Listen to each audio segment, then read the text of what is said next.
Hi folks, I'm Alan Watt and this is Cutting Through the Matrix on the 12th of December 2012. I always start off the broadcast by advising people to go into the website cuttingthroughthematrix.com and make good use of it, because there's lots and lots of information going back years where I go through the big system you're born into.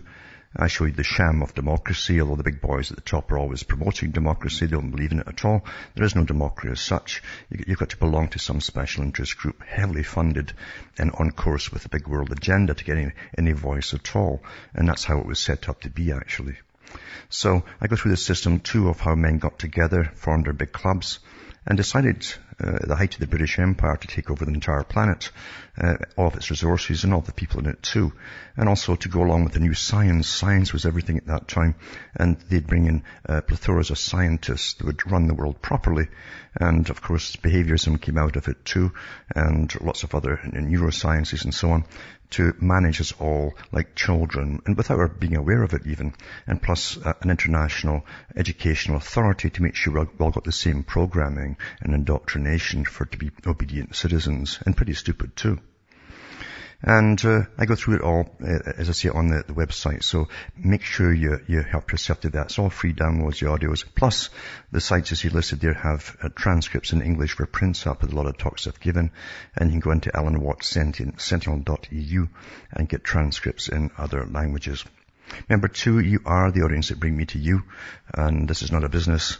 And as I said, I came out years ago to start changing the whole course of navel-gazing of what was then called Patriot Radio, because I didn't understand the big world movement and the big agenda. And it's been awfully successful. Lots of hosts have taken off with it and pushed it to get the word out what was actually happening, where it was all supposed to go. And as I say, it's only to get the word out that came out in the first place. So if you want to keep me going, you can help support me by buying the books and discs at Cutting Through the Matrix, and you can donate as well, hopefully. And because things are really austere here, believe you me, in Canada, with the high taxations and about double the cost of most things from the United States, most things that you purchase. So to do it, remember, from the US to Canada, you can use personal checks to Canada. You can use international postal orders from the US to Canada. You can send cash or use PayPal. And across the world, Western Union, MoneyGram and PayPal. And through the books too, as I say, you'll find that chronology, the art of chronology in running people's, vast amounts of people, is very, very old indeed. It's a very, very old science. And it is a complete science too. And remember, straight donations are awfully welcome. And what I do is I go through the history of this system. I go through the reasons why things are really happening. I tell you what's coming up, because the big boys do like to write about their plans for the world long in advance of bringing them in. Understand that every part of their big agenda takes many years, sometimes 50 years or more, to prepare. Even things like the GATT Treaty to bring in world commerce and a world private court, you might say, that deals with all commerce. And treaties across the whole planet to get everybody on board with it.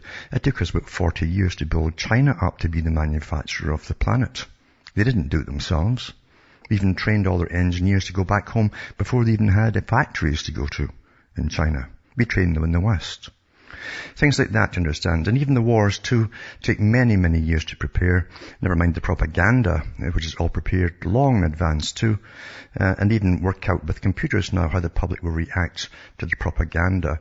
And they work out the different peoples and type subgroups that will see different aspects of it and how it will affect them. And again, the computer works how to overcome them too. That's how detailed everything is today, in a scientific form of socialism run by fascists at the top. Back with more after this break.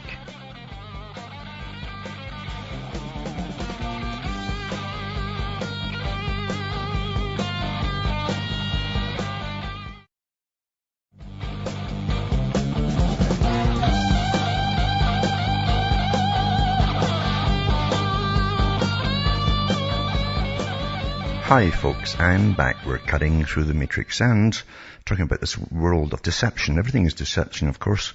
and big powerful groups are all vying for more power and so on. Some countries are even being used by other countries to foment war and so on, etc., etc. And we're all being taxed to death as we go into this world system organization of redistributing your wealth to the big international corporations that set up in third world countries. Because that's where the money goes, supposedly. How much ever reaches them, we'll never know. Do you understand? We really are so divorced from government. We don't really know what's going on because we're never told the truth on anything. We're never given breakdowns of where all the cash goes. Never, ever, ever. All they do in government is demand taxes from you and put you in jail if you don't comply, even if you don't agree to where the tax money might be going, like killing other people and stuff like that.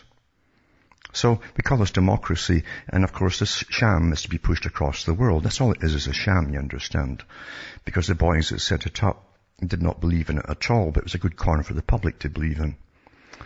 And it's worked pretty well up until now, but we're getting kind of fed up with it and jaded too at the same time. But we find this sort of stuff goes on all the time, the deceptions and countries using other countries' militaries and so on. And this article here, it comes out about, it says Western diplomats believe that Israel is behind the leak of information from the International Atomic Energy Agency in relation to Iran's nuclear energy program. Unnamed sources have been quoted by The Guardian in an article December the 10th, 2012, as saying that Tel Aviv has carried out a series of leaks suggesting that Iran was allegedly involved in military nuclear experiments in an attempt to mount international pressure against the Islamic Republic. Actually, Israel wants the US military in the West to take out Iran, obviously, like all other countries that they've done. It says the latest leak published by the Associated Press showed an allegedly Iranian diagram depicting the physics of a nuclear blast, but scientists were quick to refute the purported evidence, citing an elementary mistake.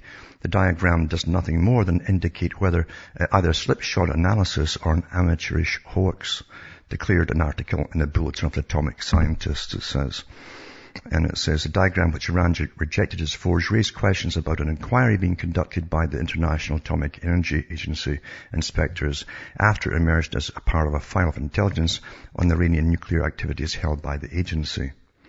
An intelligence summary provided to AP with a graph appeared to implicate 2 Iranian nuclear scientists targeted for assassination 2 years ago.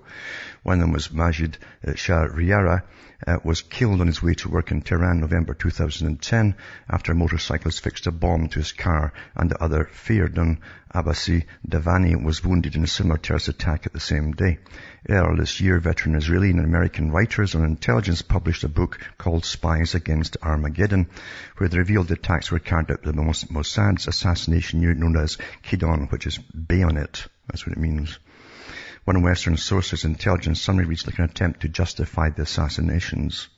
European diplomats, however, noted that the principal impact of the leak would be to undermine the International Atomic Energy's credibility, mar the agency's ongoing investigation, and endanger its officials. That was the intention of this forgery. Iran has strongly rejected the allegations of involvement in non-civilian nuclear activities, emphasizing that numerous International Atomic Energy Agency inspections of its nuclear facilities have never found any evidence showing that the Islamic Republic's nuclear energy program has been diverted towards military objectives. It doesn't matter what they show, it's on the cards. They're not going to be allowed to have any atomic energy at all. You see, that's on the card, so I'll put this one up tonight. And also the same article appears in The Guardian. Israel suspected over Iran nuclear program inquiry leaks. It's a forgery. So there you go again. And mind you, forgeries can get wars going. They've done it before in the past. And this article here too is about the reality of the world we live in, because you see, we're all taught that our governments are somehow above board. We're brainwashed by nonsense to believe that people in suits and ties that get to be politicians are somehow holier than thou, and nothing is further from the truth, because they're the opposite of holy, believe you me. Even to get up there, you have to be pretty psychopathic and belong to the right clubs. And what they do when they have enemies is and even within their own countries, is have them killed. Every country has groups that will do wet jobs. That's murder, basically. And get rid of people who are nuisances in their own countries. It happens all the time. It's always happened, in fact. And this one is about what they did in Ireland. And this has come out now. It says that Patrick Finucane, a practicing lawyer, was murdered in his home in North Belfast on the evening of Sunday, 12 February 1989. The attack was carried out by gunmen from the loyalist paramilitary group, the Ulster Defence Association, which is backed by Britain, as he sat down for dinner, and his wife Geraldine and their 3 young children. It says Geraldine Finucane was injured in the attack, and it says this goes on to say, I was appointed by the Secretary of State for Northern Ireland on 12 October 2011 to conduct an independent review into the question of state involvement in the murder. On that day, the Prime Minister, the Right Honourable David Cameron MP, made the following comments in the House of Commons. I profoundly believe that the right thing for the Finucane family, for Northern Ireland and for everyone in the United Kingdom is for the British government to do the really important thing, which is to open up and tell the truth about what happened 22 years ago. Frank acknowledgement of what went wrong, an apology for what was happened, and that is what is required. The Prime Minister's comments were followed by an oral statement by the then Secretary of State for Northern Ireland, the Right Honourable Owen Paterson MP, who said, the government accept the clear conclusions of Lord Stevens and Judge Curry that there was collusion. I want to reiterate the government's apology in the House today. The government is deeply sorry for what happened. Despite the clear conclusions of previous investigations and reports, there is still only limited information in the public domain. That's why my Right Honourable friend, the Prime Minister, and I like this Right Honourable stuff, have committed to establishing a further process to ensure that the truth is revealed. And then, of course, in the BBC, they give you more data on it, really. It says the level of state collusion uncovered by a report into the murder of Belfast solicitor Pat Finucane is shocking. However, it concluded there was no overarching state conspiracy, even though, of course, there's been a lot of articles came out long before that showed you that Britain did an awful lot of assassinations inside Ireland during that whole period. And it talks about, it says, Mr. Finucane's widow, Geraldine, has dismissed the report as a sham and a whitewash. Mr. Finucane was shot dead by a loyalist in front of his wife and children at his North Belfast home. And it says, the review published Wednesday found that the RUC, that's the Royal Ulster Constabulary officers, proposed Mr. Finucane, 39, be killed. So the cops themselves, they really ran the place like you wouldn't believe. They decided to kill this guy. They said they passed information to his killers and failed to stop the attack, and then obstructed the murder investigation. That was very common. It also found that an army intelligence unit, the FRU, bears a degree of responsibility because one of their agents, Brian Nelson, was involved in selecting targets. So the army was involved too. The Chief Constable of the Police Service of Northern Ireland, Matt Baggett, said the police fully accepted the findings of the report. He offered a complete, absolute and unconditional apology to the Finucane family, saying they had been abjectly failed, and said in the coming days the PSNI would discuss the report with the police ombudsman and the Public Prosecution Service. So that was pretty standard stuff at that time, because you wouldn't believe what was going on as they were bumping people off, just coming to their doors and shooting them and stuff like that, if they happened to have a voice and they could actually speak to the people. It's not so much being able to speak to the people, it's being able to say things that are very simple, really, and put across in a way that people understand what you're saying. That's why they always go for the people who can speak and get rid of them. All countries can do that, of course, and have in the past too. And will continue, no doubt, doing it. But I'll put that up tonight just to show you that these are the governments that you vote in and out all the time. They collude together to kill folk across the waters or at home, doesn't matter. And this article too is to do with, this one here is from the Jewish Journal, and it talks about different congressmen who are not in the new government, this new group that Obama's got together. This is when the new Congress convenes in January, missing several long-time pillars of support for Israel on Capitol Hill. Gone from the House of Representatives with veterans Jewish reps Howard Berman from California, Democrat, the ranking member on the House Foreign Affairs Committee, Gary Ackerman, Democrat, New York, the ranking member on the committee's Middle East and South Asia subcommittee, and Steve Rothman, Democrat, New Jersey, a point person on funding Israel's missile defense efforts. Absent from the Senate will be Senator Joseph Lieberman. And Jewish watchers agree that their departures represent a loss for pro-Israel brainpower of a scope not seen for years. People like Berman and Ackerman, both Congress and the pro-Israel community, will miss having people of that seniority who know issues inside and out, said Jeremy Bon-Ami, president of the Dovish Israel Policy Group. Giant Street just called, referring to the top senior Democrats on the Foreign Affairs Committee, each of whom served in Congress for 30 years. And it says, it's this buddy expressed confidence. This is Martin Frost, a Jewish Democrat who represents Texas in Congress from 1979 to 2005, said Bergman's departure is a real loss, but expressed confidence that support for Israel would remain strong in Congress. He says, you always hate to lose anyone, but I think we're in good shape, Frost said. So, no one talks about conflicts of interest. You're not allowed to.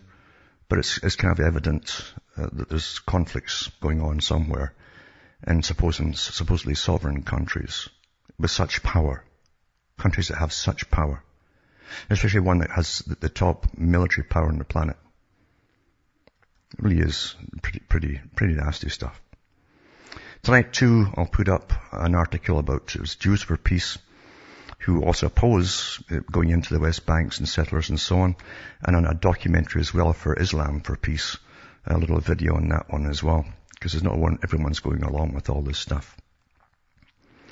And I mentioned many times over the years about how the agenda is actually to go this way, to destroy all culture altogether and rebuild it.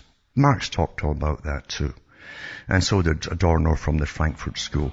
I'll talk about this when I come back after this break.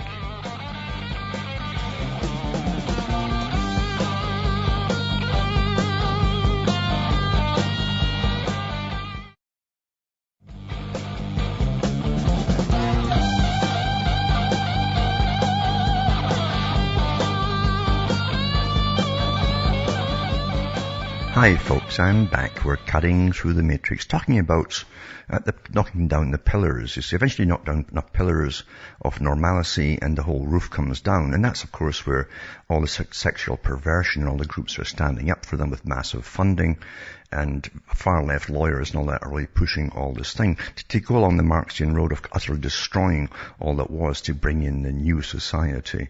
That's why it's all been done. And if you read all the Marxian writings and all the guys involved with them, and again the Frankfurt School to do with that too, they talked about destroying all that was normal, including all sexual moralities too, right down to bringing in necrophilia. It says that'd be a sign we're almost there. And I've gone through this before as we go through all the nonsense that's pushed and promoted by government under the guise of human rights and so on, and promoted at the United Nations as owned by the same people too. And they run all the banks as well. They're all lackeys actually. They're actually owned by the Royal Institute for International Affairs. That's who owns and set up the United Nations to start with.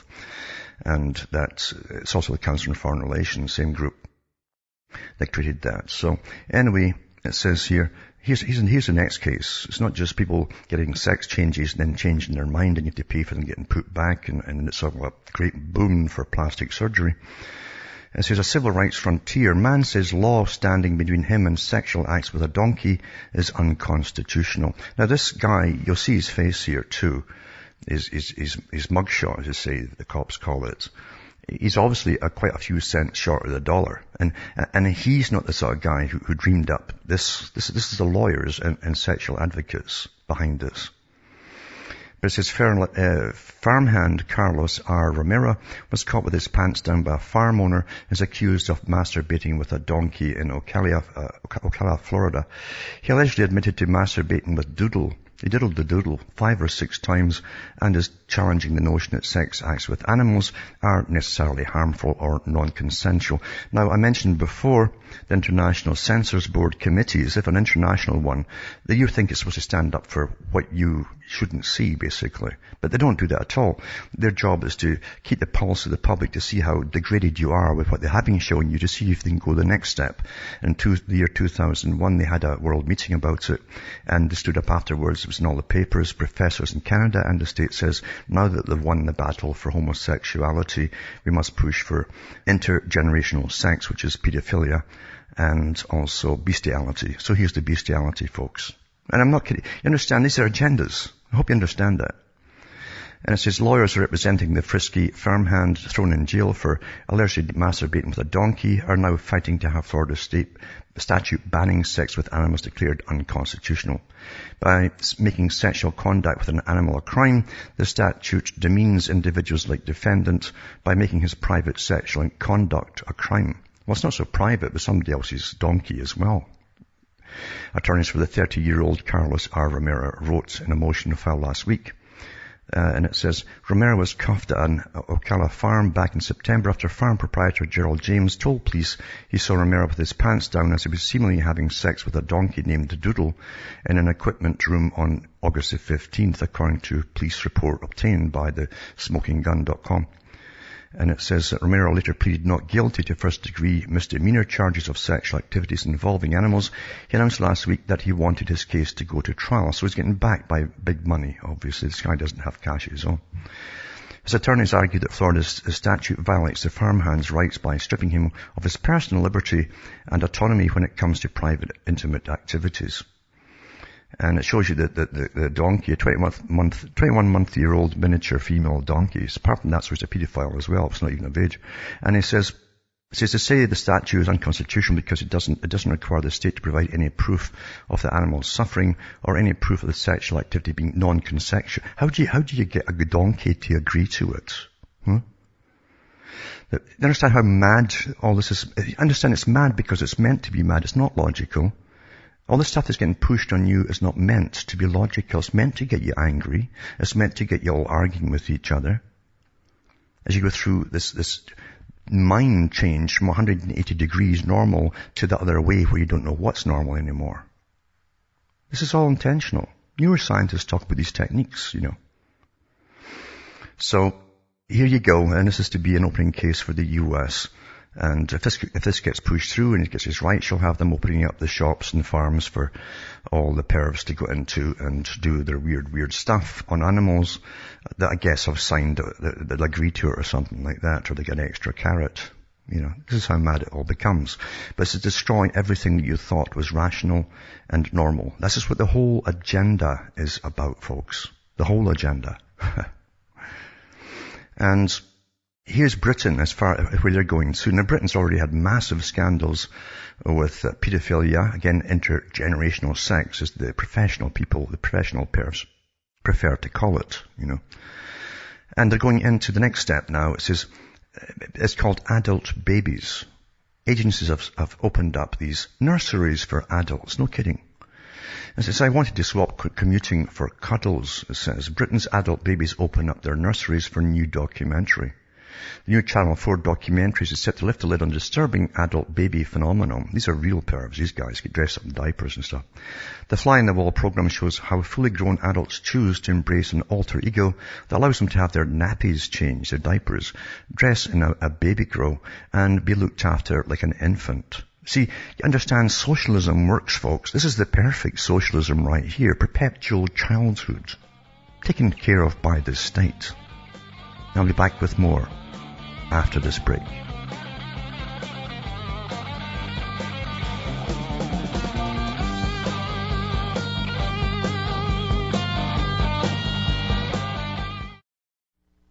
You're listening to the Republic Broadcasting Network. Because you can handle the truth.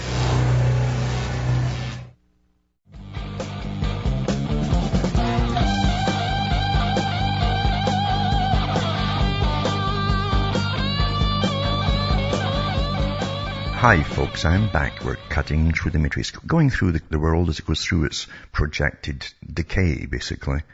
As we plummet through all normalcy into degradation, exactly what the Frankfurt School and other schools run by special folk who are completely Marxist, to say the least, said that they would bring in. And it's all here. It's all here. Utter destruction, you see, of what was to bring in the new. Meaning all the existing cultures had to be destroyed by another culture. That's actually what it meant. And it talks about these adult babies. You see, the latest perv stuff. If you can afford it, I guess. It's more expensive, I guess, than some of the pervs they get. But it says here, with unprecedented access to adult babies and their nurseries, they attend both the UK and USA. The film explores the motivations between the adult babies' actions, as well as meeting the mummies and daddies who attend to their needs.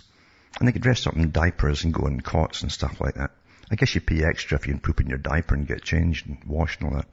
Acutely aware that many will label them as perverse sexual fetishists or presume there's something sinister going on, many adult babies are keen to distinguish their behavior as role-playing. Now, don't forget, they always give you the terms to use, adult babies. No, it's obviously just pervs. Just pervs. That's all this is, pervs. Some simply yearn to be absolved of any of the responsibilities of modern life and say that swapping of taxis or toys and commuting for cuddles simply helps them relax, getting dressed up like that. For many, this regression to babyhood with all of its trappings of nappy changing and bottle feeding is not about sexual kicks, but about relinquishing control and escaping the pressures of being a grown-up. It's fantastic socialism, because that's what perpetual childhood is. I mean, the boys at the top must be loving this stuff. They think, oh, it's working. Eh? The welfare state and everything, and everything's taken care of by experts. It says, when I put on a nappy, a diaper on, it takes me back to the time when I had no stress, says Derek, an adult baby, a perv. Described as a special bond between two people shared in a world where baby boys can play at having mummies and baby girls can play at having daddies. Channel 4 investigates the niche of society. In a trailer currently available to watch on Channel 4's website, a wife of an adult baby says, no perv, I think in most wives there's a bit of a mother bond with her husband. Well, there's feminism that's taken off, folks, and the guys are now dressed in diapers. So I'll put this up tonight too, for those who want to see how we're really plummeting at an awful rate. Not that we can really plummet much further. We've had years and years of soft porn just increasing on television, by design, by the way. It's all by design. And people have been emulating everything they see until they're completely dysfunctional. And society is just going to the dogs. And the dogs aren't safe now with all the guys who are looking for the sexual rights with animals. Now, because of that fake hoax, it was definitely a hoax that came from Israel. Canada, that's on board with Israel for everything, says they've announced a new sanctions against Iran, it says. And Canada's Foreign Affairs Minister John Baird announced more sanctions against Iran on Tuesday, ramping up pressure on Tehran to scrap its nuclear program. See, it doesn't matter if you say it's fake or not, and all the top scientists come out and say it's fake, it doesn't matter. See, it's a nod and a wink to the right people that you're on board with them, and that's how things really work in the real world. So I won't even read the article. And this is a good little article here. It's about carbon dioxide. It says, it's heavier than air. No kidding, eh? And it says, it's a fact that carbon dioxide is heavier than air, so how can it rise up in the Earth's atmosphere? It's a simple question based on a known fact. Yet today many people believe that CO2 is somehow stuck up there and it won't come down. What's up with that? Something you might recall 20 years ago or more, when gas stations started to charge 25 cents to use their air pump to fill up your tires. At the time I thought, what's the world coming to, charging for air? Now it's $1, by the way, in Canada. The government has taken that idea to a whole new level, taxing the air that you breathe. Cap and trade laws have already been introduced in Ontario by it was Bill 185, Environmental Protection Amendment Act, Greenhouse Gas Emissions Trading, and that was in 2009. It doesn't matter what they say about these conferences Canada's pulled out. No, they've already passed the laws here. See how they play the games on the public? And I'll put the link up for that too, to show you the bill. But it says, in June 2008, the governments of Ontario and Quebec agreed to collaborate on a greenhouse gas cap and trade initiative. In July 2008, Ontario joined the Western Climate Initiative, which also includes Arizona. See, they bypassed the feds anyway. They were all worked out. Arizona, British Columbia, California, Manitoba, Montana, New Mexico, Oregon, Quebec, Utah, and Washington, in working on a regional cap and trade system. See, these guys at the top they don't miss a trick. They have about 3 or 4 different fail-safe methods if one fails, you see. Carbon dioxide was added to Environment Canada's Schedule 1 of CEPA 1999 in November 2005 in order to enable the government the use of a variety of preventative or control actions. This substance is not classified as toxic, but remains managed under Schedule 1 of CPA 1999. I've got the link for that too. And it says carbon dioxide, also called carbonic acid gas, is a naturally occurring, colorless, odorless, incombustible gas formed during respiration when you breathe out. combustion, decomposition of organic substances. All veggies rot, and grass rots itself too, gives off, and trees, when they fall, they give off. Everything gives it off. And the reaction of acids with carbonates. Carbon dioxide is used in carbonated drinks, fire extinguishers, and as dry ice for refrigeration. Carbon dioxide is heavier than air. It is present in the Earth's atmosphere at low concentrations and acts as a greenhouse gas. This is what they call it. Carbon dioxide is constantly being removed from the air by its direct absorption into water, and the sea absorbs most of it, and by plants through photosynthesis. In turn, it is naturally released into the air by plant and animal respiration, decay of plant and soil organic matter, outgassing from water surfaces. It's true, when it warms, it'll give it off, and vice versa when it cools. Small amounts of carbon dioxide are also injected directly into the atmosphere by volcanic emissions and through slow geological processes such as the weathering of rock. That information came from the link Environment Canada, and you can read it for yourself. So rocks give it off. You can tax the rocks too. You can't get blood out of stone, eh? The government's of global warming potential factor rates carbon dioxide a factor of 1. Not the number one cause, but at the bottom of the list of 31 threats. So at the very bottom of 31 threats. Most of it is water, remember. You're getting there. Sulfur hexafluoride rates 23,900, making this 22.899 times more of a threat than carbon dioxide. He says, I worked for 15 years in the industrial painting industry, and I worked with many clients over the years, and I have to admit I would have to look some of these up to tell you what they're used for. The case that carbon dioxide is a global warming factor looks a little weak for me. And he says, I found the chart at the very bottom with the Environmental Protection Acts, and I'll put that link up tonight too, to show you what it says. But yeah, carbon's at the very, very bottom. Carbon dioxide is at the very, very bottom. But it doesn't matter, because remember the Rothschilds put the bill forward in Britain, and they want all the carbon taxes to go through, and the carbon credits to go through their bank. Massive, massive cash for them. Terrific. Power too. But also control all of your lives. And all these government agencies that are being created will be coming in your homes and checking for heat loss and this and that and the other, and massive fines and everything else. Oh, it's great business for lawyers too. Fantastic stuff, eh? But it's a way to control you, every one of you. That's what it's all about, control, massive control. Never mind all the multi-billionaires who are going to get into multi-trillionaires through all too, who handle all the carbon credits.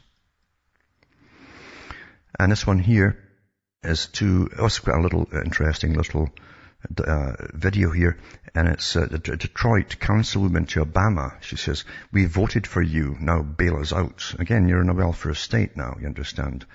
And people will, in so-called democracy parts of it, when they actually allow some of it, they want to be taken care of. That's what they vote for, the guy that promises them whatever they want.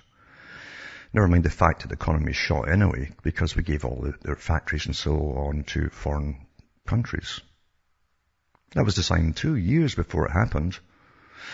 And the guys who set up the free trade with China and all that, and set all the factories over, they knew there'd be no work left in America once they'd done it. You understand? No one's answered that question. They knew it all, discussed it all, and they had nothing to replace it. And it came out, you'll have a service economy. You'll pass, cookies around from one restaurant to another, middlemen and so on. Yeah. So I'll put this up tonight. Actually, what the woman says is, where's the bacon, she says, to Obama. And this article 2 is to do with the census in England. It says, census shows the rise in foreign-born. It says, it's every year.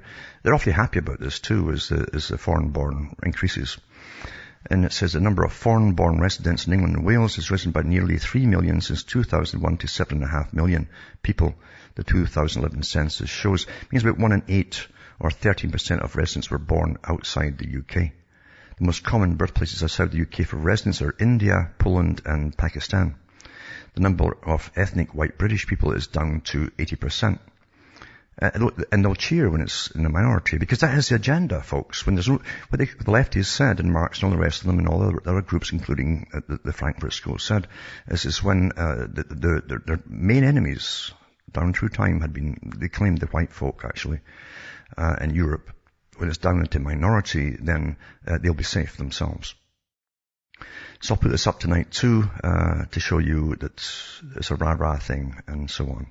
Just some 45%, 3.7 million of people in the capital describe themselves as in London as white British, down 58% in 2001, it says. So, the Office for National Statistics said the findings showed a diverse and changing picture. Remember, Tony Blair also gave his second-in-command the order to open up the floodgates. And again, it came out in the papers, and I read the papers on air, that was to just destroy what was left of the British culture forever, so it could never reconstitute itself again. This is the agenda, Then they'll have world peace, you understand, whenever he's completely dysfunctional. And when you don't have, and it's not just that, too, they're telling the people to keep their cultures, you understand, who are coming in. At one time they tell them to assimilate. And when they assimilate into America, other countries, it was no problem at all. But when you're told to keep their cultures, then you end up with different areas, the cities, this is that areas, and this belongs to so and so and so. And it's like ghettos all over the place. And then out of all this mush, they've developed some kind of new strange culture, which is basically Marxism, because there's only one that's pushed from the top down for them all. Because they're looked after by special NGO groups. It's all designed that way. Now in America, which again has been cleaned out and is paying for an awful lot of the world's wars, and not just in military, but in men too, and equipment and so on, for other countries. And so America's plummeting in the job realm. However, it says here that this go west young man to the new normal dream job for Americans. Because after all, it's just an American dream they gave you, not a reality. You're told to dream all the time. But the new dream job is in California. It says state workers are earning $822,000. There was a time when working on Wall Street, either on the sell or buy side, was a dream of every able-bodied worker who could do simple addition in their head and wasn't afraid to cut the occasional corner in exchange for a bottle of Bollinger and sizable year-end bonus. That, however, was so 2006, and with the long overdue conversion of the banking sector into utility, the stratospheric compensation payments from the peak of the credit bubble are long gone. So what's the new normal dream job? Become a California state worker, preferably one who deals with neurotic and or crazy people. Well, I've been reading some crazy articles tonight. The new normals they're all new normals, mind you, Shows how just generous the otherwise insolvent state of California is when it comes to paying its public servants. It says become a psychiatrist, for instance, to deal with neurotic folk. Mind you, the US now, there's an article a couple of months ago, it had the highest rate of suicide it's ever had before. More so than car smashes, for the first time in its history. Tourists killing themselves because there's no future for them. And it says the following chart from Bloomberg shows just how generous the otherwise insolvent state of California is when it comes to paying its public servants. And the 100% plus increase in California employee state pay since 2005 needs to say this is a rate of increase in compensation that 99% of workers in the private sector would die for. Some other stunning observations from Bloomberg on the best job taxpayer money can buy. The best paid job is a psychiatrist. At this pace, they will have lots and lots of patients. Psychiatrists were amongst the highest paid employees in Pennsylvania, Ohio, Michigan, and New Jersey, with total compensation of $270,000 to $327,000 for top earners per annum. State police officers in Pennsylvania collected checks as big as $190,000 for unused vacation and personal leave as they retired young enough to start second careers, while Virginia paid active officers as much as $109,000 in overtime alone, the data shows. The numbers are even larger in California, where a state psychiatrist was paid $822,000. A highway patrol officer collected $484,000 in pay and pension benefits, and 17 employees got their checks of more than $200,000 for unused vacation and leave. The best paid staff in other states earned far less for the same work, according to the data. Says Mohammed Safi, graduate of the Medical School in Afghanistan, collected $822,302 last year, up from $90,682 when he started in 2006. Not bad, eh? The data show Safi was placed on administrative leave in July and is under investigation by the Department of State Hospitals, formerly the Department of Mental Health. Another perk of public workers in California, $200,000 in accrued vacation pay. The disparity with other states is also evident in payments for accumulated vacation time when employees leave public service. No other state covered by the data compiled by Bloomberg paid a worker more than $200,000 for accrued leave last year, while 17 people got such payments in California. $200,000 for accrued leave. There were 240 employees who received at least $100,000 in California, compared with 42 in the other 11 states, the data shows. New Jersey Governor Chris Christie calls such payments boat checks because they can be large enough to buy a yacht. Topping the list was $608,821 paid to psychiatrist Gertrudis Agricoli, 79, who retired last year from the Napa State Mental Hospital after a 30-year career. Agricoli said in a telephone interview it was her right to take the payments. And it says, can California afford to pay those wages? Well, of course not.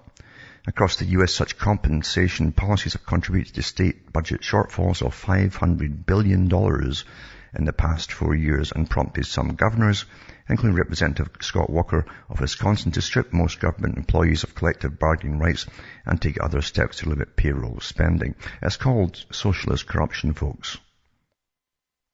You understand, anything that goes through the public purse, the private purse, I mean the taxpayers' money, they just swap it at the top. It's amazing too, they even did that in the Soviet systems too, the guys who ran the Soviet systems. They ran out of the Soviet systems when the so-called walls came down and into America, with some of them with billions of American dollars too. Isn't that kind of, well, odd, you know? Back with more after this break.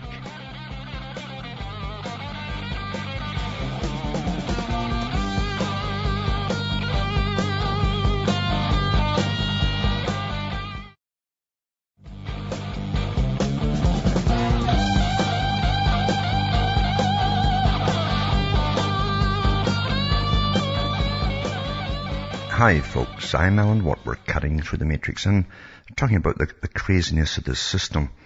And you understand there's a deliberate move a long time ago, discussed before World War II, during World War II, and right after it, to alter the whole face of Europe and to bring in this international economy, which the West was all to pay for. We're still paying for it through free trade and all the different agreements they sign. We're still building schools in China and hospitals. And they're the only manufacturing plant basically left in the world. They're the main manufacturers of pretty well everything you buy across the planet. Set up the big boys when they did the GATT treaty through the World Trade Organization. These organizations that you don't get a chance to vote on these things. You didn't get a chance to get to vote on a G8 or G20 group where all the guys that you're supposed to represent you make their own private clubs and then work with the World Bank. So it was all done through the Royal Institute for International Affairs, who said they'd bring in the system as early as 1900. And then you go down into poverty, you pay, and then they bring in a socialist system where everybody's broke, there's no work. And then they punish the people living at home who still live at home. And here's an article here from Scotland, for instance, that was utterly hammered. Mind you, that was part of the agenda, because Wells and other ones said they would take out Scotland. They didn't like the gene pool because they kept rebelling for centuries, and same with Ireland too, mind you. And some top economists said the same thing before him and after.